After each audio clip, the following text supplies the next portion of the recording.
Bismillahirrahmanirrahim. Assalamualaikum warahmatullahi wabarakatuh.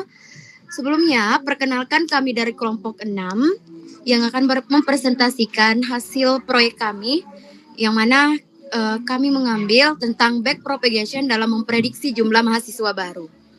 Namun sebelumnya yang kami hormati Bapak Iwayan Sugianto Nirwawana SPD MKOM selaku dosen pengampu mata kuliah kecerdasan buatan.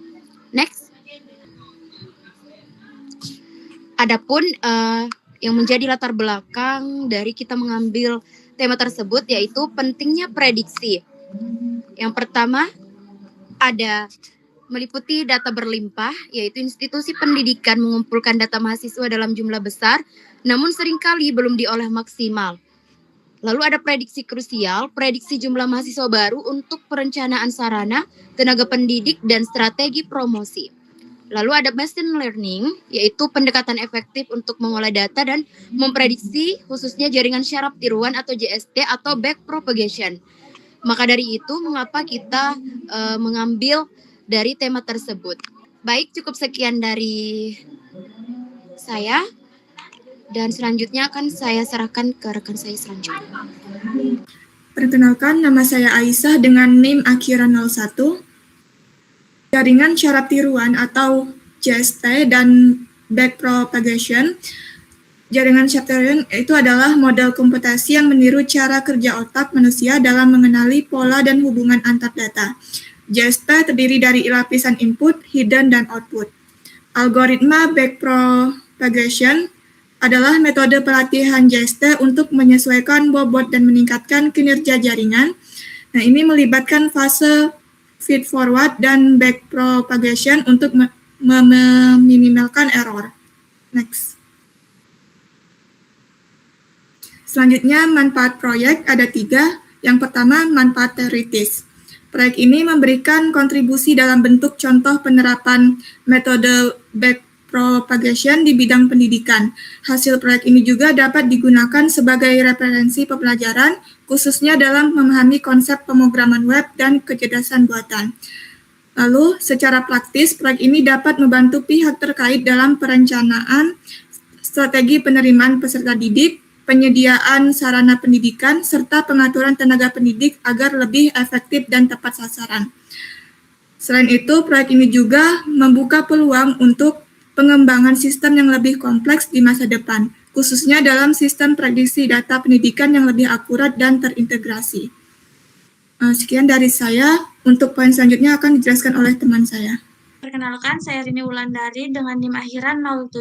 Di sini saya akan menjelaskan pada bagian metodologi, yaitu tahapan pengembangan sistem. Nah, tahapan pengembangan sistem ini terdapat 8. Yang pertama, pengumpulan data. Data historis jumlah mahasiswa baru dari sumber yang resmi. Yang kedua, ada pra-pemrosesan data, yaitu pembersihan, normalisasi 0,1 sampai 0,9, dan juga penyusunan format. Yang ketiga ada pembangunan model, yang dimana perancangan arsitektur JST backpropagation 5, 10, dan 1. Yang keempat ada pelatihan atau training, yang dimana penyesuaian bobot untuk meminimalkan error atau MSE.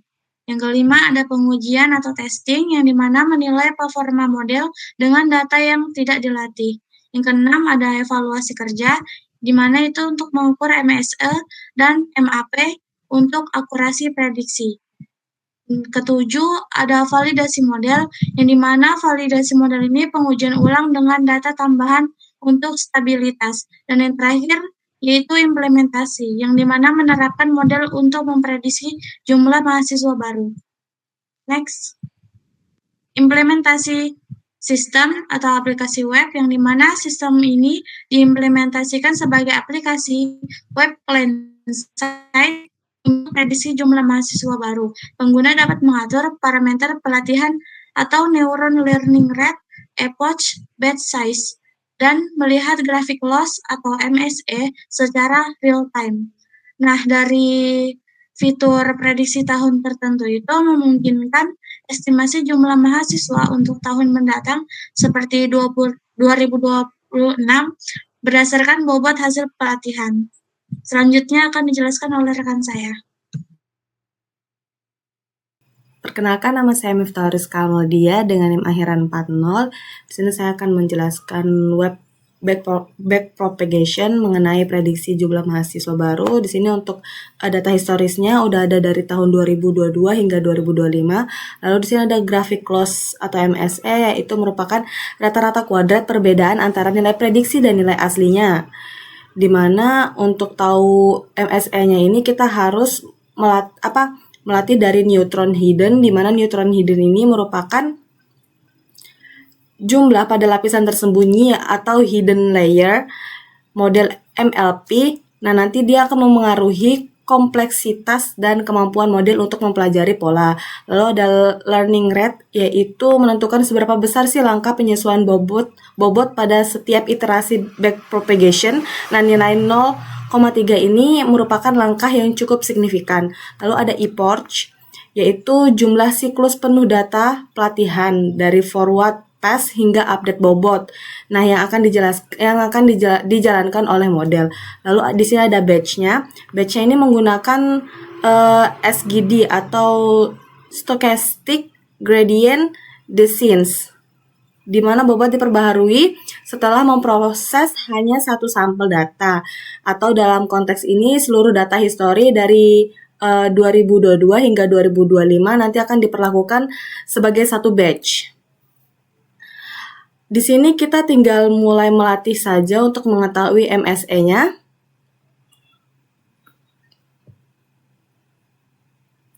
Bisa dilihat ini untuk MSE terakhirnya itu yaitu 0,08. Nah, 0,0846 ini mendekati dengan 0,07, di mana hasil yang akan dikeluarkan nanti itu mengindikasikan hasil yang baik, atau dia terlatih dengan sukses karena prediksi yang dihasilkan itu nanti akan sangat mendekati dengan nilai aslinya. Nah, untuk memprediksi untuk angkatan tahun 2026 kita tinggal mengklik saja prediksi. Nah, di sini akan terprediksi untuk jumlah mahasiswa baru 2026, yaitu sekitar 78 mahasiswa. Mungkin itu saja penjelasan dari saya. Selanjutnya akan dijelaskan oleh rekan saya. Terima kasih. Baik, selanjutnya perkenalkan, nama saya Namu Sarawigati. Di sini saya akan menjelaskan tentang hasil pengujian dan juga analisis. Yang pertama di sini adalah penurunan MSE. Jadi grafik MSE ini menunjukkan penurunan bertahap yang menandakan model belajar ini sangat efektif. Kemudian yang kedua adalah prediksi akurat. Nilai prediksi dari mahasiswa angkatan 2022 sampai 2025 sangat dekat dengan data yang aktual. Di sini menunjukkan bahwa arsitektur dan parameter yang tepat. Kemudian yang ketiga adalah generalisasi model. Model ini mampu memprediksi jumlah mahasiswa tahun 2026 secara logis dan juga menunjukkan kemampuan generalisasi. Kesimpulannya, model backpropagation berhasil memprediksi jumlah mahasiswa baru dengan akurat dan menunjukkan kedekatan tinggi dengan data aktual dan kemampuan generalisasi yang baik. Jadi aplikasi web ini juga berfungsi sebagai media pembelajaran yang sangat efektif. Mungkin itu saja penjelasan dari kelompok kami. Kurang dan lebihnya saya mohon maaf. Wassalamualaikum warahmatullahi wabarakatuh.